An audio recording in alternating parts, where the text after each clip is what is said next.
Okay. This is the closing pitch. Did you see that What'd I see? we're going to celebrate the 250th anniversary of America now in Iowa? Did you see that? I feel like Nebraska was like, oh, we were that close. Iowa's actually, I guess, my parents have gone, but maybe I've gone when I was a kid, but Iowa, they have a pretty big fairgrounds. It's like a huge thing there. Oh, like The Iowa State Fair. So Trump came out and he said he wanted to celebrate America's 250th, and part of that. Well, did you see? This actually goes kind of to the podcast a little bit. Did you say he wants to have like Patriot games with the same time as with the high school athletes, dude? Which I thought was really interesting. Is like, how is that going to work? Did you see that? Not at all. I mean, so he came out and said that there's going to be games during this celebration 3 years from now, and it's going to be the During a top celebration of what? of America because it's 250th anniversary of Oh, is it America. really? Yeah. Okay. So they're going to do like an Olympic Games style situation, and it's going to be the best high school athletes playing in these games. Bring back the world. What was it? The World Olympics and 1904 World's Fair to St. Louis. I think Yes. that's what they're doing. But it's going to be in Iowa. Trying to get it. Oh. Yeah. I just remember At learning. what point do you think Perfect Game's going to jump in on that? I was gonna say we could get involved. All right. What we're going to do is we're going to charge $5,000 per team. And we can accept as many teams as we possibly can. We're not Jaws. We're not going to the World Games. Okay, we're not going. No, it's not the World Games. It's the Patriot Games. Yeah, the Patriot Games. Yeah. Speaking of World Games, did you see Ichiro taking batting practice at 50 years old? No, With a high but school I'm team? sure it's super impressive. He hit a ball out of the ballpark. I mean, a 50-year-old man crushing a baseball that's not known for home runs. He hit monstrous home runs. What are you talking about? No, he didn't. Yes, he did.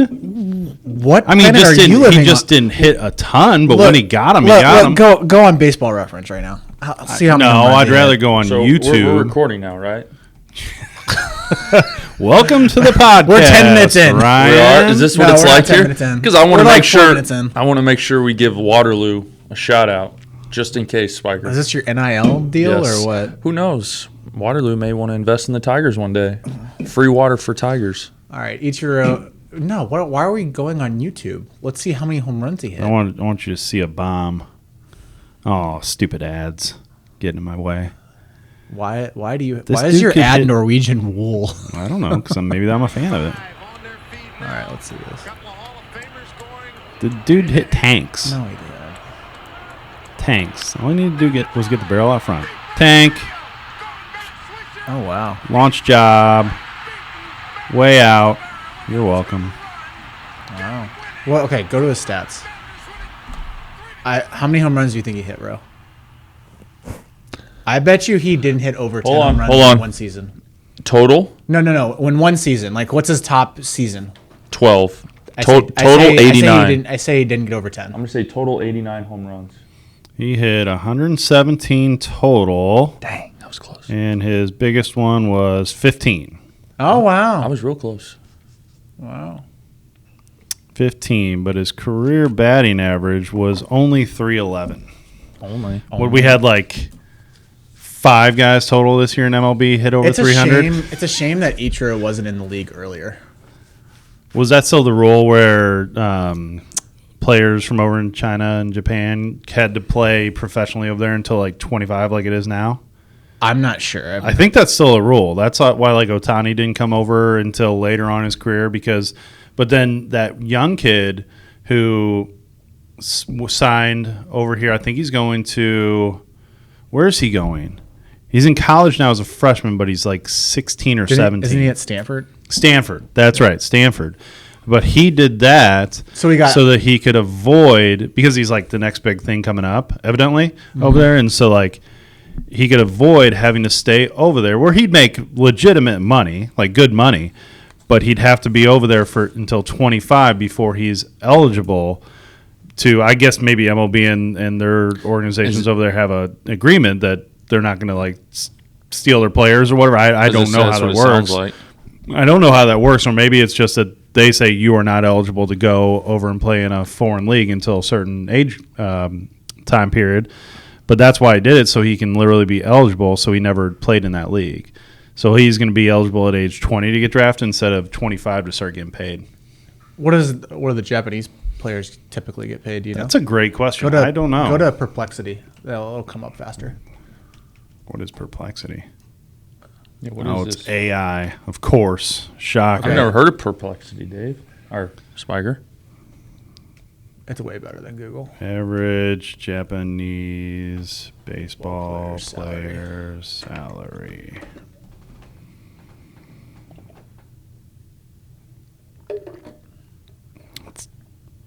Huh? Oh, 47.13 million Japanese yen. I thought that said per year. In yen? All right, what's the conversion? Go type in, ask it the follow-up question. What is it in USD? 2.4 million yen is 21,000 USD. Wow. That's it? So I guess it's... Holy cow. A couple 100,000. 44.98 something like that? Divided by 2.4. You got this. Sears got this. That's insane. 18.7 times 21,000. So like, it's crazy to 392. me. It's crazy to me that you're the best in the world and you're only getting paid. That's still pretty good. I mean, it's good, but like it's the same thing with minor leaguers. Like you're the best in the world at what you do, and you're getting paid like peanuts until you get to the show. Yeah, no, for sure. And then your lifespan on a show is probably what for an average player is 3 years, maybe 4. I would say the average is below that because there's a bunch of guys who get cups of coffee that probably bring that average down. Yeah. But yeah, I mean, it's kind of a weird setup, and especially it's getting even weirder, like we talked about in the last episode with Coach Pratt. You know, college players are going to get paid more NIL money than they will their first year of professional. Well, minus their signing bonus, but their average like monthly salaries going into high A ball or wherever they start won't even be considerably what they were making per month in college. It's gonna feel like they're losing money, even though they're getting better and they're moving up. 'Cause I don't know, I could be totally guessing, but I think the AAA salary is probably still around like 40,000, 50,000. Do you think that just like the track of like players are going to be faster?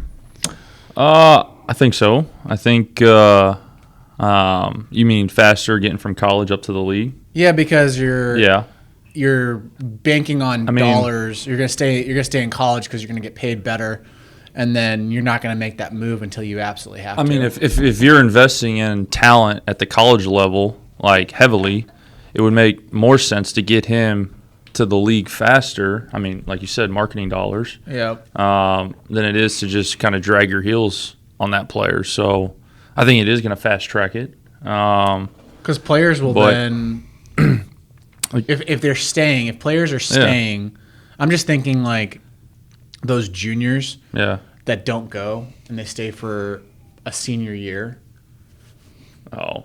Do you think like that'll cause a log jam? Because then if they add the 6th year. I don't think it's going to cause a logjam. There is already a logjam. Yeah. I mean, with the limited amounts of rounds now and the limited amount of teams at the minor league level as they cut teams a few years back, I mean, it's already a logjam. It's just whether or not you're good enough anymore. So the average salary for AAA players between per monthly, $2,150 and $15,000 per month. That's not terrible. That's not terrible. I mean, for the but you only get paid when you play. I mean, you don't get paid throughout the year. I wish I mean, it sucks because like MLB is seasonal, so it's hard for them to justify to pay them the months that they're not playing. Well, that 2,100, that's probably what you're making moving up, but that 15 is probably what you're making if you. Well, I think it has to do with your service time. I think it has to do with a bunch of things in it. Probably. I mean, I don't know. I was never there, but I mean, and that's before taxes too. Taxes, man. We don't like taxes. I don't think anyone likes taxes. Okay, so today's conversation is I want to talk about dugout culture. I feel like this is a really good topic for Roe, and that's why he's here. He's one of our top coaches here in St. Louis. And I really like how he handles the dugout. And the graphic that I saw was from Dugout Culture, I think. 1 second, I'm pulling it up on my phone. Let me see here. There it is. Oh, Dugout Culture. Yeah. Read it out for us. The whole thing? No, just like the bullet points. Oh. Dugout Culture. Let's see. Positional players study the opposing. Oh, I did see this. This is actually really good. Positional players, make sure you're studying the opposing pitchers. Pitchers, make sure you're studying the opposing hitters. Position players, make sure you're picking up your teammates, coaches. Remember, they're watching. You never know who's around, so make sure you're always playing hard with high intensity. Pitchers, stay loose. I know POs, it's hard to find stuff to do. I think it's very important that as a PO, is that all the bullet points? Or are you just? Are you riffing right now? I think you're riffing. You're riffing. We asked you to read the bullet points. Well, I'm just going to. I don't know where to look right now, Dave. I don't know where to look. I want to look at the camera. I don't know what to do with my hands. That's a say, Dave.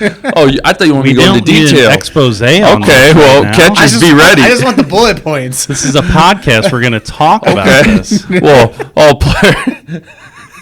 all players talk baseball, and everyone bust your butt to your position. Those are the bullet points. Okay. So the reason I want you to have this conversation with us is because you were just with one of our top 17U teams, and you had them all the way from 15U to 17U. Yes, great team. And the dynamics of that team changed over time as guys started committing, and you had kind of this discrepancy between. Yeah. Like every single player on that team was really, really good, but then you could have this discrepancy where like some players might feel less, where other players feel like they're like the bee's knees. Yeah. How did you balance that from a dugout perspective, and then also like give us your philosophy on like road trips and stuff like that, because I love them. Because a lot of high school coaches have this rule where they don't mingle with the parents, and then you have another set of coaches that say, you have to mingle with parents. What's your take on that? All right, so to answer your first question in regards to players and kind of how to deal with the differences in skill set, and how that kind of plays into dugout culture and how to build that. Well, frankly, I don't care about the skill set. You're on the team. I know that if you're on a high level team, then you have the skill set to compete at that high level. So sometimes players come in, they lack confidence, so you just have to continue to hammer that into their mind that you are good enough. You're supposed to be here. Last thing you want is for those players who see that there's other kids on the team with better skill sets, to see those players and to feel that they lack value or they lack worth, and maybe they don't belong. So I'm sure there are those mental issues, but from my standpoint, I can't start putting people in boxes. I got one box, everybody's in it. I don't focus on that. I focus on the structure aspect. I focus on the controllables, the intensity. I don't care if you're the best player or the worst player. I want the same intensity. Now, not every player can run a 6'6". Luckily we had 3 of those on the outfield this past year.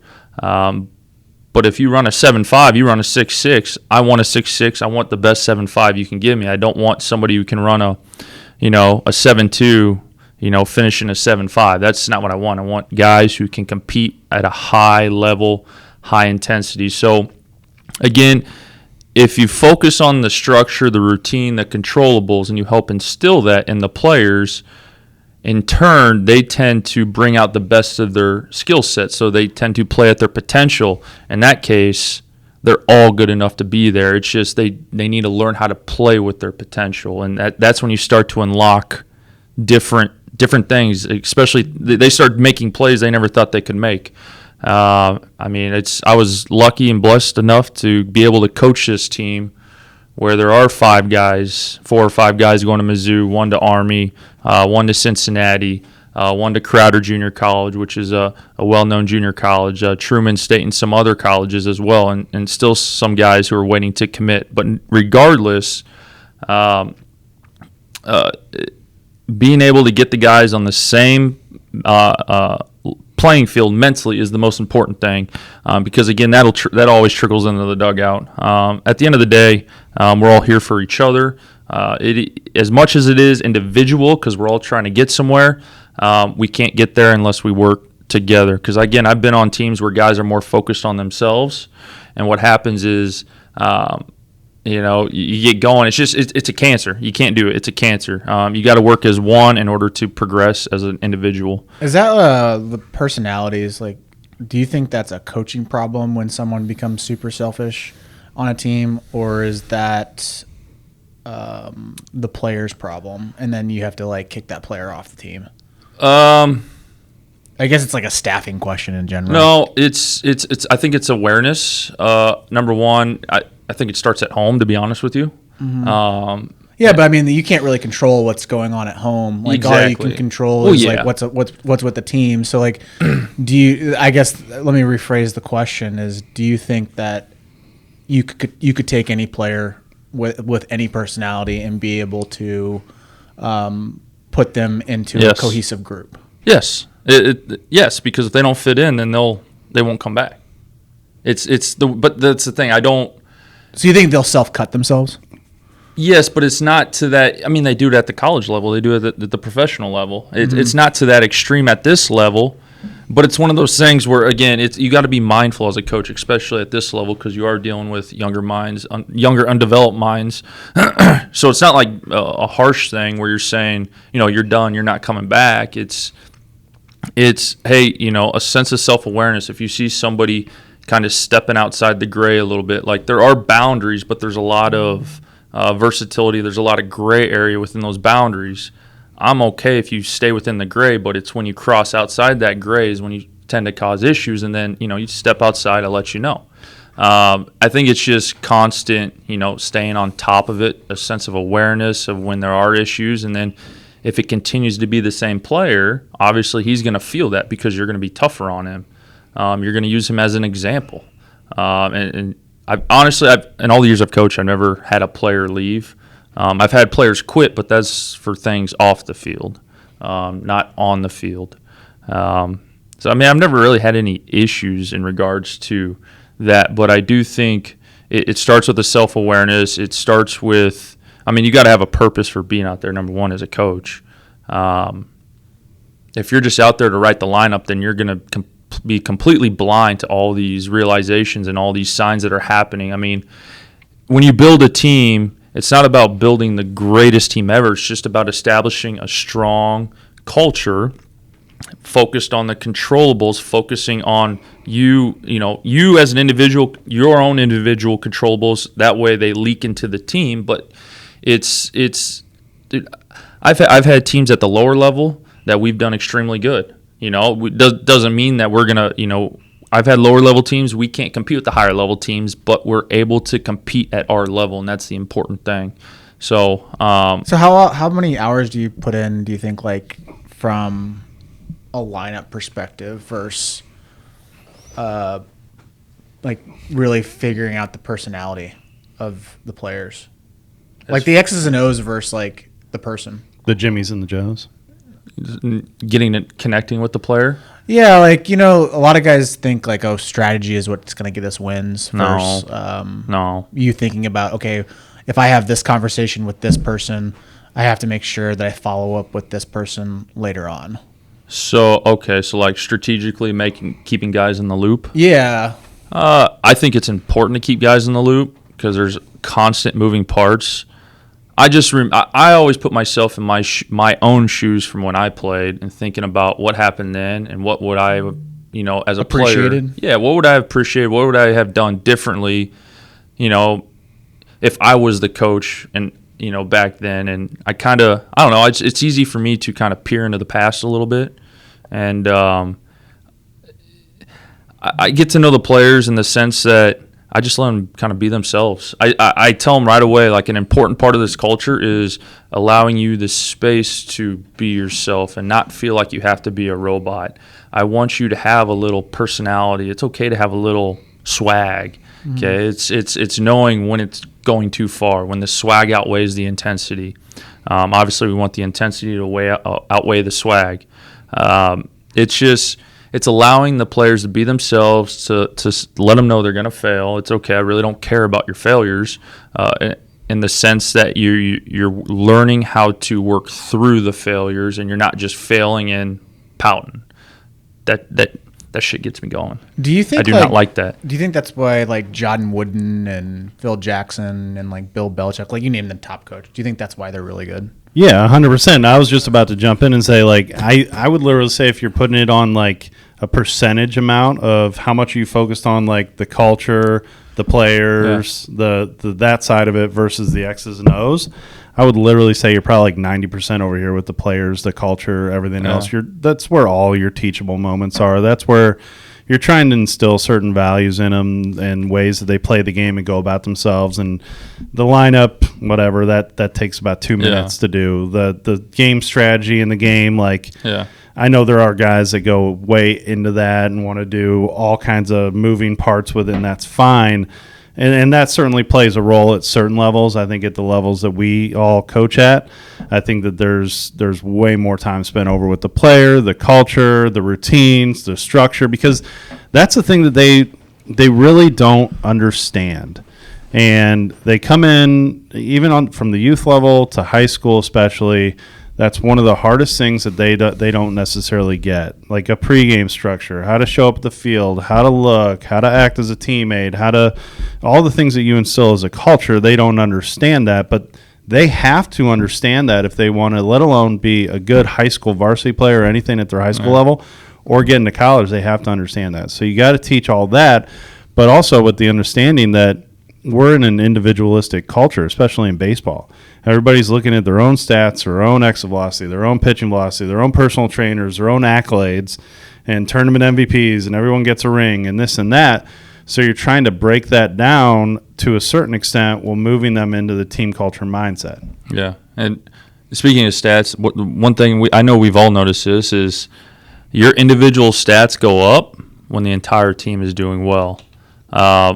When the entire team, when there's a lot of inconsistencies at the team level as a whole, your individual stats go down. So it's beneficial for you to be as selfless as possible and to be able to play for the guy ahead of you and behind you.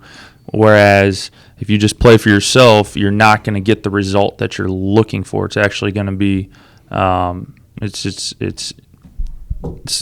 not the result you're looking for. I mean, we've all seen that a player is sitting there only worried about himself. I remember coaching with a guy forever, and he would call it the island of me. I'm just sitting there on the island of me. I'm only worried about myself. I'm only worried about my successes or failures, and I'm not worried about anybody else. And you can either really drown during that time period, or you're just only worried about your own success and not the team. And it's more 9 times out of 10 is a detriment to that player, because baseball's a game of failure. So you're going to naturally gravitate towards your failure aspects way more than your successes, and that'll drive down your level of compete and how you actually perform in the game. Vice versa, if you build your team culture and you get those guys all thinking about, man, Ryan just had a big hit. Way to go, Ryan. That a boy. Awesome. Good job doing that for the team. Well, you're not thinking about yourself, and you're naturally going to go up there a little bit more calm. You're going to be a little bit more relaxed and showcase your best profile. Yeah. I feel like baseball is like the ultimate board game. And the reason I say that is because, when poker was big back when we were in high school, I watched tons of poker, and then you play with friends and everything like that. And then when I was little, I played a ton of board games. And when you are playing a board game, you have to pay attention to every single player on the board. And sometimes in certain games you'll have teammates, and then sometimes you're playing by yourself and you're playing against everyone else. I feel like baseball is the ultimate board game because you're playing for yourself, but also you're playing with your teammates. And whenever you are now in the game, you have the board is a certain place at a certain time frame, whether that's 1 out, guy on second, or 2 outs, guy on third, whatever. Like the board game has completely shifted every single time that you are given the ball or the bat. I feel like that's a really good way of thinking about it and trying to get people away from being too selfish. Like you want to be somewhat selfish, but you also want to be... You want to advance to the next spot. Yeah. Well, I think that goes into sabermetrics and understanding the game on a deeper level, to where with every pitch, the odds change. And as a player, if you understand that, you can develop a better approach at the plate and on the mound, and how to attack hitters, how a hitter approaches a pitcher and whatnot. But again, that's where a lot of at this youth level, they're taught the basics, but they're not really taught the deeper sense of what it is to understand how to compete strategically at the game within the game. Yeah, the game within the game. But again, they don't need to learn that. They just need to have fun. But at what point in time do you start teaching that? I think it's an ongoing conversation, but you don't hold them to an account at a young age. Like, you just have the conversation, but go out and have fun. I saw a very interesting video today that was on that exact topic. There's a guy I follow. His name's Eugene Bleeker. He does 101 baseball training in Knoxville, Tennessee. He's the guy with the mustache, right? Yeah, he worked with Skeens. Yep, that guy. Yep. And just random video popped up. Shout out Eugene. He did a really nice job on this video. He was talking about how, as a youth baseball player, we are only taught to be robots now. Yeah. We're literally... Every coach is calling the game for the pitcher and catcher. Oh, that's the worst. Hitters are looking down at their things on every single count to figure out what they have to do. They have zero feel or expectations for the game. They're not taught how to actually think ahead in any situation. So, and let alone they're not watching the games at the rate that we used to when we were kids. So they're just taught on how to kind of react to situations, but not necessarily think ahead and be instinctive and play without reckless abandonment. Yeah. And they're saying that is, and I totally agree with him on that connotation, that it's setting kids up for failure because they're coming in to the older levels of the game, whether it be high school or college, and they're completely unprepared for those situations to see that game at that speed and be able to react, or let alone think ahead in situations. Yeah, you start playing checkers. This is on topic, little branch off that topic, because Coach Tobias and I were talking about this yesterday in the cage, because I work with a lot of young kids, and I had a 9-year-old in yesterday, and all fastballs, right? Just getting back into winter training. But the last 5 minutes is the fun round. Just throw some curveballs. Why? Is he going to see a curveball like mine at 9U? No, and it's getting better. No, he's not. He probably could. But. No, he's not. But he's not going to go out and hit curveballs like mine at 10U or curveballs, period. You shouldn't even be seeing that at that level. But, when the time comes, he's going to be confident when he is 13. And the thing is when we talk about hitting curveballs, we don't even get into the technicalities. It's just, if it starts down, keep it down. If it starts up, let it ride. It's just working on just seeing advanced pitching and just letting the eyes adapt to it, knowing, the day's going to come and he's going to be ready for it. Whereas a lot of players, they wait until they have to be ready, and then it's too late. Would you rather have a player that is rebellious thinking, or a player that is in line and not attentive, but no, I like a rule follower versus a rebellious person? No, I like rebellious. I like rebellious guys with a sense of awareness. I mean, my team this year, they weren't rule followers; they're rebellious. And that's just what made them stand out. I don't, obviously there's etiquette, there's rules, but I think at the same time, if you're focusing on structure, if you're focusing on routine, you're going to build character to where you are going to have rebellious players, but they're also going to be disciplined. So they're going to be able to stay within the lines. They're not going to get too wild on you. I'd label rebellious fearless.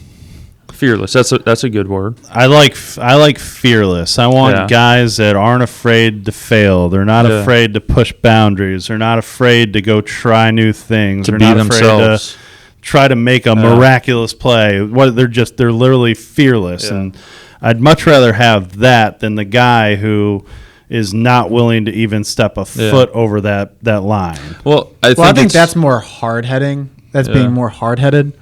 Like a rebellious, I feel like, is someone that they see the rules, they understand the rules, but they're willing to bend the rules. Yeah.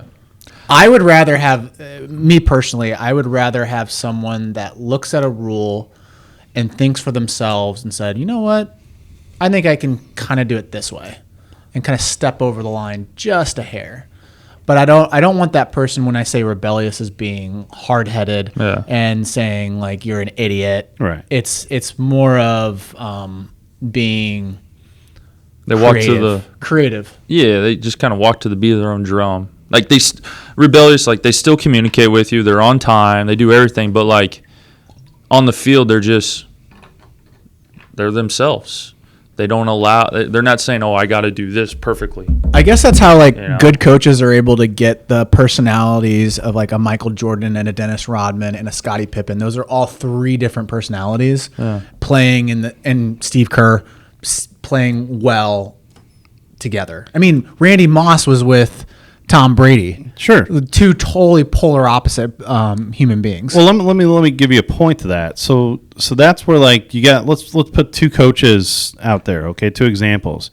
You got a coach over here that kind of lets the free playingness of the game happen. Mm-hmm. Mistakes happen, success happens. That's great. He kind of lets it flow. He does his soft side coaching on the side when he needs to. And and then there's lessons to be learned, et cetera. But he lets the players play, and try new things, and work at it, and do all the different stuff that happens in the game of baseball.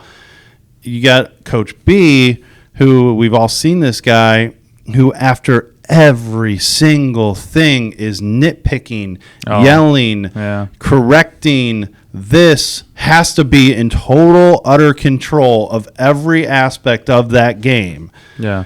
One is teaching you to be a robot and be that guy who will never push a boundary ever, will never step out of line, probably won't even stretch until he's told to, probably won't even do anything until he's told to because he's scared of consequences. He's scared to like, in basketball it was like if you got yelled at after missing a shot, you're scared to shoot. Yeah. Okay, so you're scared to even put yourself out there. Yeah. It's the same thing. You don't want that. You want guys who are just playing loose and free, and they're going to make mistakes, man. They're going to fail. Like, I was laughing my ass off last year in a high school game, and I saw freaking pitch comm on the field.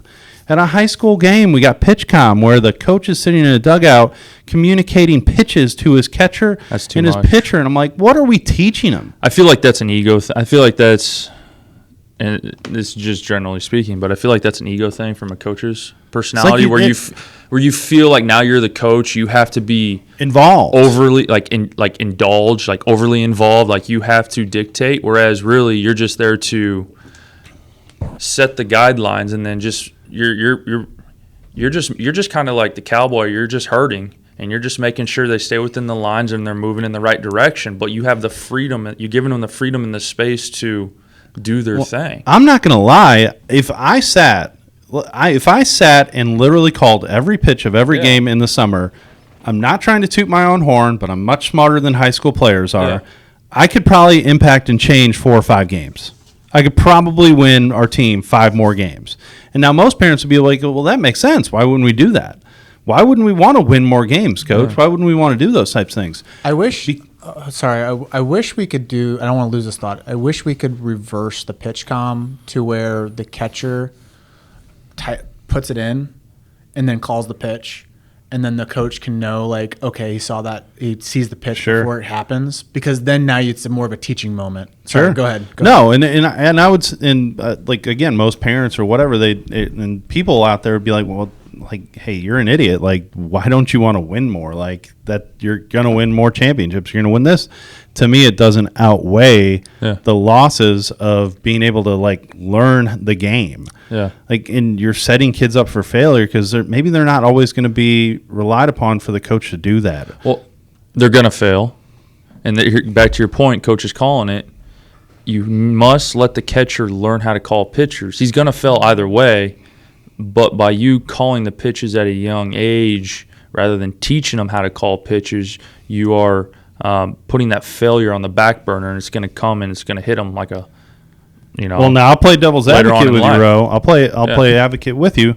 Now at the college game, everyone uses pitch comm.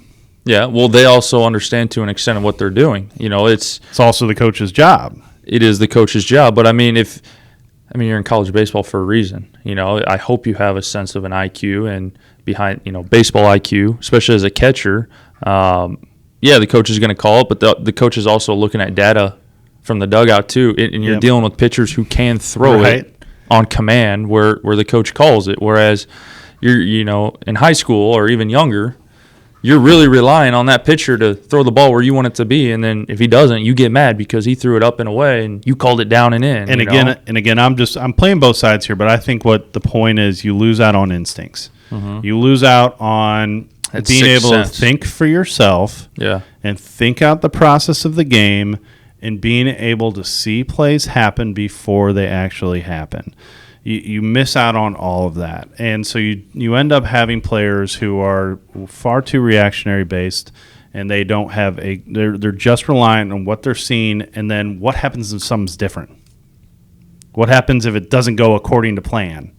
Then what do you do? And here we are teaching. And how often does that happen in the game? And here we are teaching players about how to be adjustable and adjustability, and then back to your point. Then it's Game 5 of the Yankees and Dodgers. Can you? Now you're not covering first base. Is there a way that pitch comm can be in reverse, where the catcher calls it and then everyone knows what's happening? That I don't know. I'm sure because the benefit of pitch comm, in all fairness, is that it gets every single player to understand what pitch is being thrown. And then back in the day when we didn't have pitch comm, we would just look at the catcher signs and then adjust. And know exactly, know exactly where the ball's going to go. Yeah, like at shortstop and second base. If you look at a major league game, shortstop and second base, they'll hold their hands behind their back sometimes to tell the outfielders where it's going, or they'll see a pitch and then they'll start moving before the pitch actually happens because they know exactly the location and the pitch type. So there is a benefit to that, but I wish there was a way to do a reverse pitch comp, because then you can actually make it a teaching moment rather than a video game moment where you're just playing a video game in real life. Well, it's software, right, or is it hardware? It's both. It's software and hardware. I've seen it. It's a wristband, right? It's like your Apple Watch. But is that all it does? It doesn't provide any other data. It says fastball in or bunt coverages or whatever. So the player can't type in anything? I don't think so. So on the back of I the don't know, Apple, though. I've never used. Type in pitch comm. I just want to see what the wristband looks like. I wonder if it'd be cool if it had a sensor on it or something. Win more deals. We can make them a Tiger sponsor. You're on a pitch deck. We could have 8U teams doing pitch comm. Yeah, so just buttons? No, that's not the right thing. Keep talking, I'll find it. Yeah. Because I've seen it with an iPad and these. But again, I think you can't just give players that at the high school and just say, okay, go do this. To me, it's like you're cheating the system, and therefore. Go pitch comm baseball. You first have to learn how to call games before, Yeah, no, that's the big thing is being able to call pitches, and it's like you're actually playing the game. It's like that. See that right there? So it's that little wrist watch? Yeah. So it's like your Apple Watch. And then it's triggered. So it's a receive. It's triggered off an iPad or a phone, and it goes to a wristwatch that they're wearing. And then step 4 is you win the national championship. Yeah, right. Or the World Series looks like. I wish there was a way where you could. I wish there was a way you could do it the reverse, and then the coach can actually see. I'm sure it will, because this technology is never going to go away. I mean, technology is infiltrating the game on so many different areas. Because that would be so awesome. Because there's so many times where the pitch actually happens afterwards, and then you have to go talk to the player afterwards after the inning, and it's not great sometimes to do that. The only thing I'd fear on something like this is giving it to too young of kids and not actually teaching them the groundwork, how to catch at the grassroots level. Sure. And you're just skipping straight to technology. It eliminates the creativity for sure. Yeah. And I feel like the creativity is the fun part about the game for the kid. Because, when I was in high school, someone told me, coach is going to call pitches. And I was like, the hell he is? You know what? He doesn't know how I feel that day. At the beginning of the summer, I always tell my players at the beginning of this fall season, beginning of the summer, hey, you're calling pitches. If there's an issue, we'll talk about it. And they're always like, yes. The catchers hate it. Well, catchers hate being told they know what they want to throw. Let them throw it. They fail, they fail. Let's go back to the whole root of this conversation and culture off that point. So again, my point is if you're allowing a player the freedom to have control, a controllable aspect over the game, like letting your pitchers and catchers call games. You're putting trust in them. Yeah. You're allowing them to do that. And yeah, again, they're going to be teachable moments. They're going to have, but they're learning and they have a controllable aspect of that game. So now, do you think they're generally more engaged in what they're doing? Yeah. Like I've seen pitchers or catchers who are like literally thinking it out, learning to talk and communicate with their pitcher, learning to be involved, and they feel like they're in a battle with that pitcher, and they're engaged way more in the game. Vice versa, I've seen the coach who's before PitchCom, it was a coach who did this over here on the dugout 18 times and hit his nose 20, and the catcher's like looks over, this ball away, okay, and he looks like he's like half engaged in the game, and he's not thinking about anything else in that moment. No. He's just thinking about what's the coach telling me to do next. Yeah. What's he going now? Okay, yeah, I guess we're throwing another fastball that didn't just get hit 300 feet. Okay, he's not engaged. He's just reacting. I feel like players then would feel like they're a cog in the machine if they don't make the pitch or they don't make the execution. They're not a player. They're just a number or a cog. Here's another thing, or like a widget. Let's say the coach does that, and like let's say the coach calls a fastball away and it gets blown up for a bomb. Even the pitcher executes, but it's a bomb. Yeah. And what the catcher's gonna be like? Come on, coach! Like that was brutal, man. Like you know what I'm saying? And it can certainly cause like divisiveness between the team. I mean, I was just thinking that. Yeah, I don't. Major league catchers call their own game, right? Not anymore. That's all PitchCom. Oh, it is PitchCom. Yep. They all wear the thing in the hat that comes down there. Yeah. They just voice it in. So do they call a game? But they blocked that a long time ago because of sign stealing. There was too many cameras involved in every one of the stadiums, and that was like the whole Astros beating of the drum. Yeah. Like that was the whole thing. Can the catcher call like an audible, like a quarterback? Because quarterback gets the play call, and then he gets the line, and then he can make the audible adjustment. I have no idea. I mean, I guess you can. I think you see him like doing stuff like this. Like I don't know, but I think they rarely do it anymore. There's no need. And even if PitchCom fails, they just stop the game. They just get a new headset in there.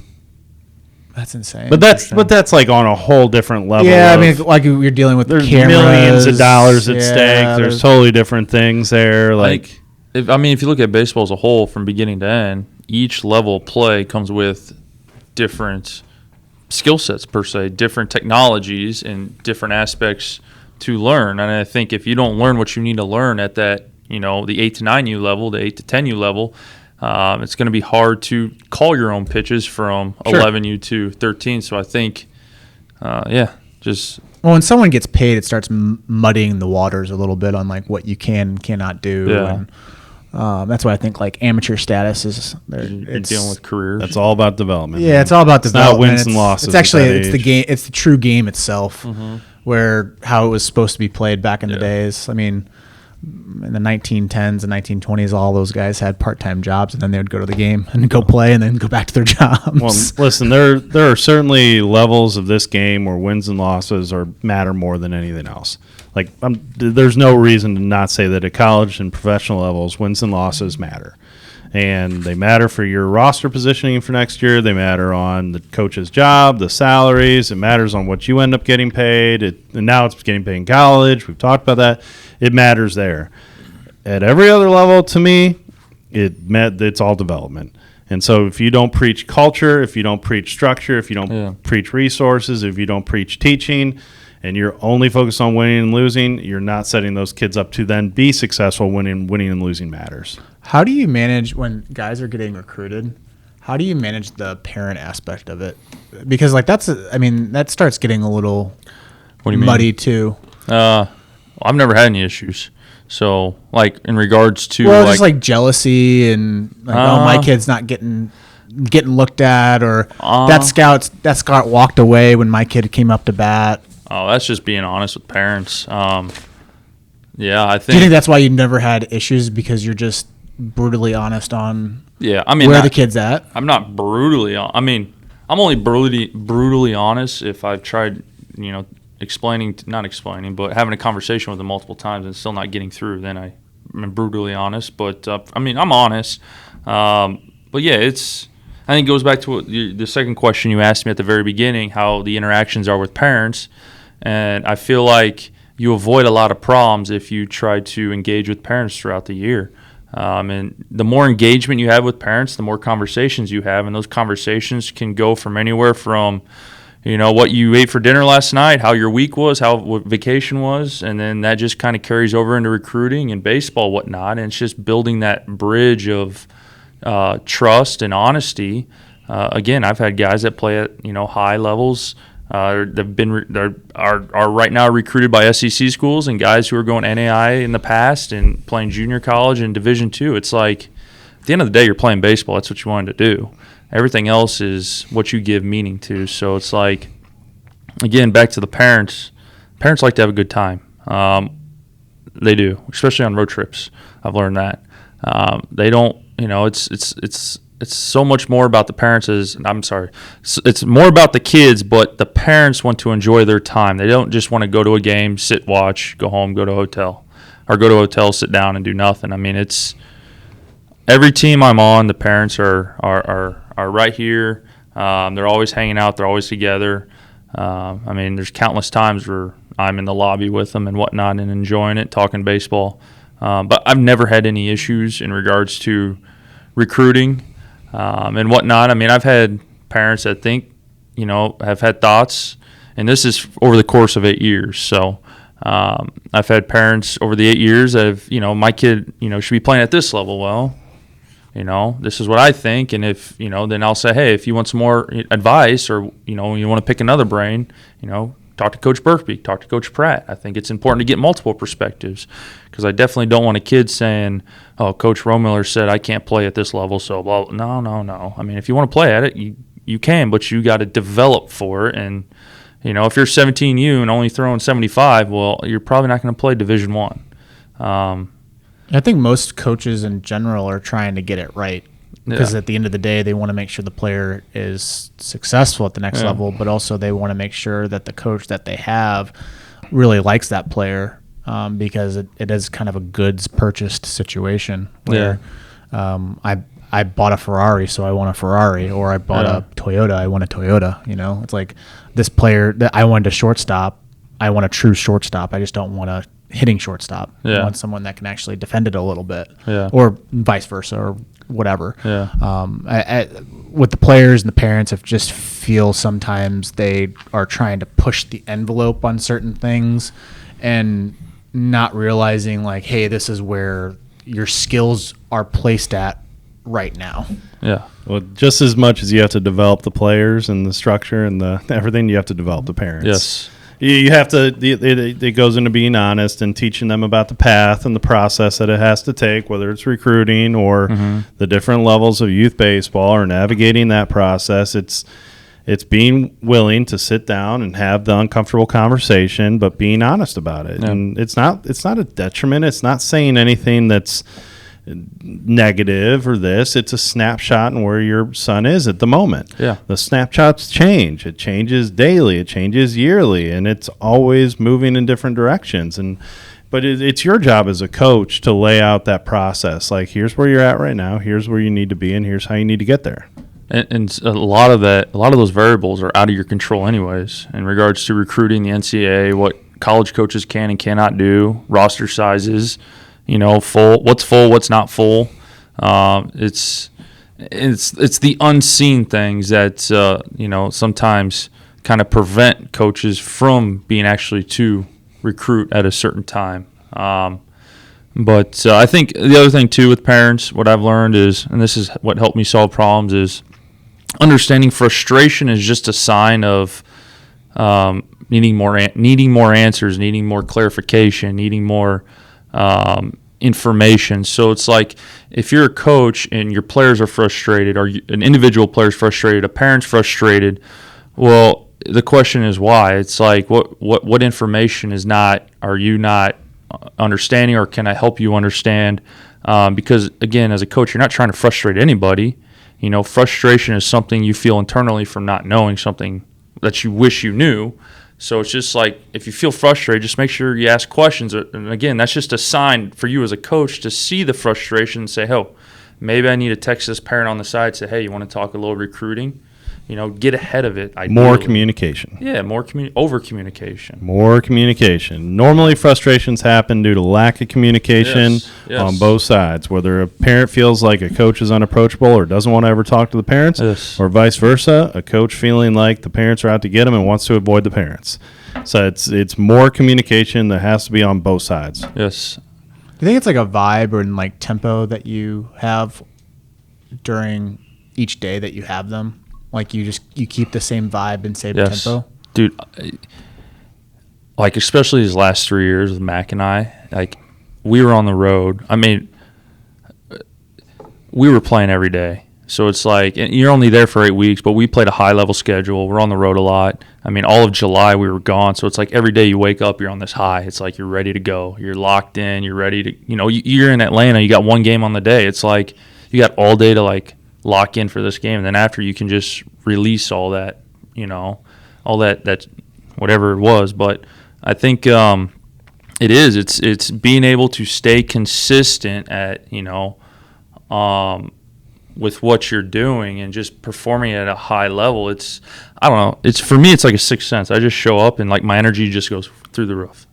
I don't know. It's weird. Yeah, it's easy for me. I don't know. I don't know if that's for everybody, though. I feel like the vibe and the tempo really is set from the coach's perspective. It is. And I feel like parents can feed off of that as well. When they see that the coach is super involved from the stretches to the warm-up to the lineup, writing the lineup and handing the lineup to the umpire and then being able to come back and then get the vibe back where it needs to be at. Because one thing that really irritates me is when a coach doesn't have their lineup written before they got to the ballpark. I was just thinking about that. And they're sitting on a bucket. Dude, and they're writing the lineup and the players are like, hey, coach, what should I do? Oh, go warm up. As a coach, I want to be involved with their warm-up, whether that means like, helping them do like little aspects of their warm-up or just standing out there and just being, just there while they're playing catch, not to monitor, but just to be there. There's nothing worse than seeing a coach writing a lineup in the dugout before the game. It's like, dude, you're there, but you're not there. The players are going to follow in suit. So if you're sitting on the bench, you're so focused here, you don't realize they're not getting loose, and that's the worst. So I'm big on writing the lineups before. Heck, in the fall, I write them 2 days before. Well, you have every inning planned out. Yeah, every inning in the fall is planned out. So that comes from Culberson. I would never. Yes. He was a very smart man when it comes to baseball. Yeah. In the summertime, I'll never write a lineup 3 days before a game, but always the night before, I have it written up, lineups written up. It's in my bag, especially 8 a.m. games. To get the vibe going on those early morning games, we start with a little run. I want them, and then I just kind of tell them, this is the best part, is when we're playing 8 a.m., I just kind of tell them as they're walking on the field, hey, it's 12 o'clock and sunny. I try to paint a different picture in their mind mentally so they're not thinking, oh, it's 8 a.m., I'm tired. It's all about the here. Mindset. Yeah, and I feel like if you set that vibe, you set that mindset early, it just carries on. So Dave, you're quiet. Are you done with this conversation? No, I'm good. I mean, again, it's just like there's so many aspects to it. But to me personally, just as a coach, the X's and O's and the skill development is fun. It's ultimately some of the stuff that parents and people see more, and when they think about good teams and the accolades, that's what they go to. But I get so much more enjoyment out of the other stuff. And the personal development of the players, the teaching of structure, the teaching of routines, the little ins and outs and the communicational aspects and the showing up and the stretching at 7 o'clock when the players are tired and, changing around their mindset a little bit and having fun with them and the different things that you get to talk about. That to me is the bigger inner being of being a coach and where I get far more enjoyment out of it. Yeah. I felt like the dugout culture graphic, because that's where it kind of stemmed from. I felt like that was very surfacey. It wasn't the real stuff, which is why I thought that having this conversation was so important. Like it's a great starting point. Like don't get me wrong. Like whoever made the graphic was very smart on making it and getting things moving forward and letting people know like, hey, these are kind of the expectations for a good team to perform well. I think going deeper with the mindset and setting the vibe and always being interactive with not just players but parents. Like if you think back in the day, baseball in the 1910s and 1920s was more of a social hour, and then there was a game that was involved. Like you'd have to tell me, I wasn't around then. Oh, I mean, if you read the stories of players and all that, like there have been so many times where players would. If you look at independent baseball, in middle America, it's very similar to those old time days where like we would talk to the fans. Like it was expected. Like interact with the fans, have fun. And again, we're out here to do a job. Like you have to produce, but at the end of the day, like those fans are here to enjoy themselves. So interact with, and be social. Like I remember one time we're in Amarillo, Texas, and one of the players said, "Hey, make sure you hit a home run today." And I was like, "What do you mean?" He's like, "If you're in the lineup, you hit a home run, they pass the hat around." I go, "What's the hat?" They pass the hat around to the stands and they give a tip to the player who hits the home run. Ooh. Did you hit a home run? I did not. But I was at a game where they did pass the hat. I feel like I struck out swinging 4 times because I was trying to launch something. But they do that for the pitcher too. So they'll pass the hat around if the pitcher is like in the 7th inning and he's still going. They'll pass the hat around and say, "Hey, we're gonna give this guy." We're gonna do that next summer. We're not paying players at the high school level, Ryan. No. All right, I think that's a good stop to end the conversation here. I would say I would leave you with this: is if you're a coach listening to this, set your expectations early. Players, they are humans. We grow from the inside out. So make sure you focus on the internal stuff first, the character building. Don't just run to the external things, the skill set, the talent, and all that. It's very easy to focus on that stuff, but if you want to get the most out of your player, you got to focus on the internal growth first, and then that will just carry out onto the field. So set your expectations, and Got anything else, Dave? That's it. All right, guys, we'll catch you in the next episode. See you guys. This is the closing